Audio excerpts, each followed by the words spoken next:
Ce qu'il y a de positif actuellement et qu'on commence à voir comme étant positif, c'est évidemment le tram, puisque enfin on a vu le tram et on l'a vu rouler. Et que le chantier, même s'il est perturbant depuis très longtemps, on voit qu'esthétiquement parlant, c'est beau et ça va donner un cachet, un nouveau cachet aux habitants.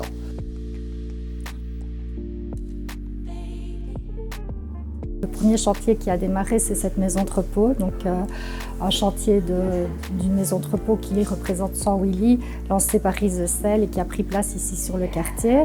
Ensuite, nous avons pu mettre en chantier également la construction de 108 logements publics. Ce chantier a été terminé ici en 2018 plus précisément.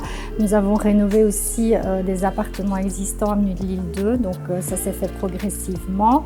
Donc tous ces projets publics ont pris place et également aussi la construction du centre cinétique et de l'école Léona Platel, donc qui accueille des enfants invalides.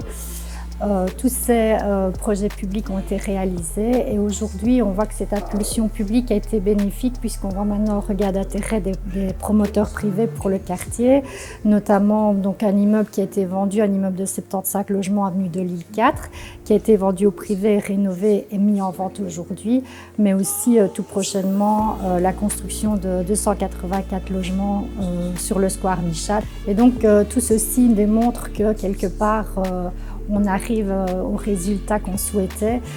Il faut évidemment souligner également que la venue du tram et de la foire internationale, mais aussi de la salle de Gadaï, ont été des atouts majeurs dans le redéploiement du quartier. On n'a pas seulement travaillé sur les fonctions logement ou économiques, il y a également une réflexion sur la mobilité. On a notamment la venue du tram et du centre de maintenance, mais également toute la réflexion sur le boulevard urbain, donc la création d'un boulevard urbain, donc une sortie d'autoroute qui est maintenant pacifiée. Donc il va y avoir une amélioration aussi au niveau de la mobilité sur l'ensemble du quartier.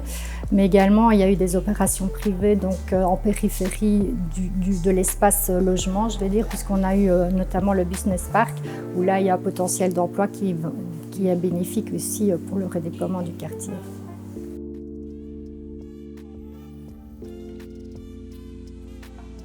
On a vu cette année enfin le jet d'eau dans le parc, l'aménagement du parc qui a donné au parc un nouveau cachet qui l'a rendu un peu plus accueillant que par le passé.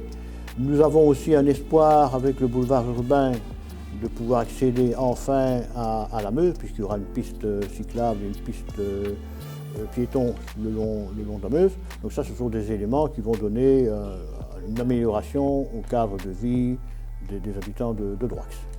Des fois, nous, ce qu'on espère, c'est, comme on nous l'a promis en tout cas, comme on nous l'a dit, une cafétéria qui pourrait devenir le point de rencontre des habitants du quartier, principalement en journée. Donc ça, ce serait un élément de qualité de vie qui serait un plus pour le quartier.